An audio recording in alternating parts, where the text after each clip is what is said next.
Cricket చరిత్రలో ఎన్నో గొప్ప మ్యాచ్లు జరిగాయి. కానీ 2006 మార్చి 12న జోహన్నెస్బర్గ్‌లోని వాండర్స్ స్టేడియంలో జరిగిన ఈ మ్యాచ్ మాత్రం ఎప్పటికీ ప్రత్యేకం.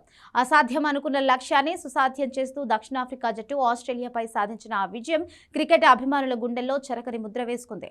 టాస్ గెలిచి బ్యాటింగ్ ఎంచుకున్న ఆస్ట్రేలియాకు గిల్క్రిస్ట్ కాటిచ్ అదిరిపోయే ఆరంభాన్ని ఇచ్చారు. కానీ అసలైన ఆటను కెప్టెన్ రికీ పాంటింగ్ చూపించాడు. పాంటింగ్ కేవలం 105 బంతుల్లోనే 164 పరుగులు చేసి సఫారీ బౌలర్లను ఉతికి ఆరేశాడు. నిర్ణీత 50 ఓవర్స్లో ఆస్ట్రేలియా ఏకంగా 434 పరుగుల భారీ స్కోరు సాధించింది. వన్డే క్రికెట్ చరిత్రలో ఒక జట్టు 400 మార్కును దాటడం అదే తొలిసారి.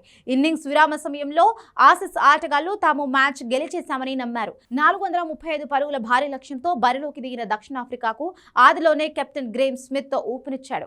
అయితే ఈ మ్యాచ్ ను మలుపు తిప్పింది మాత్రం హర్షల్ గిబ్స్. కేవలం 111 బంతుల్లోనే 21 ఫోర్లు 7 సిక్సర్లతో 175 పరుగులు చేసి విధ్వంసం సృష్టించాడు.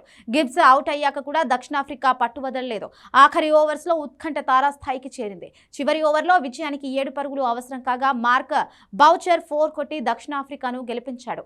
438 స్కోరుతో వికెట్ మిగిలి ఉండగానే దక్షిణాఫ్రికా గెలవడమే కాకుండా క్రికెట్ ప్రపంచాన్ని ఆశ్చర్యపరిచింది. ఒకే మ్యాచ్లో 2 జట్లు 400 దాటడం, ప్రపంచ రికార్డు స్కోరును కేవలం కొన్ని గంటల వ్యవధిలోనే బద్దలు కొట్టడం మునుపెన్నడూ జరగలేదు. రికీ పాంటింగ్ మరియు గిబ్స్ ఇద్దరికీ సంయుక్తంగా man of the match award కూడా ఇచ్చారు. కానీ పాంటింగ్ దానిని తీసుకోవడానికి నిరాకరించి గిబ్స్ కు అప్పగించాడు. ఆస్ట్రేలియా బౌలర్ మైక్ లూయిస్ తన 10 ఓవర్స్లో 113 పరుగులు ఇచ్చి అప్పట్లో అత్యధిక పరుగులు ఇచ్చిన బౌలర్గా రికార్డు సృష్టించాడు. క్రికెట్లో ఏదైనా సాధ్యమే అని నిరూపించిన మ్యాచ్ ఇది. అందుకే 20 ఏళ్లు గడిచినా అభిమానులు ఈ మ్యాచ్ గురించి చర్చించుకుంటూనే ఉంటారు.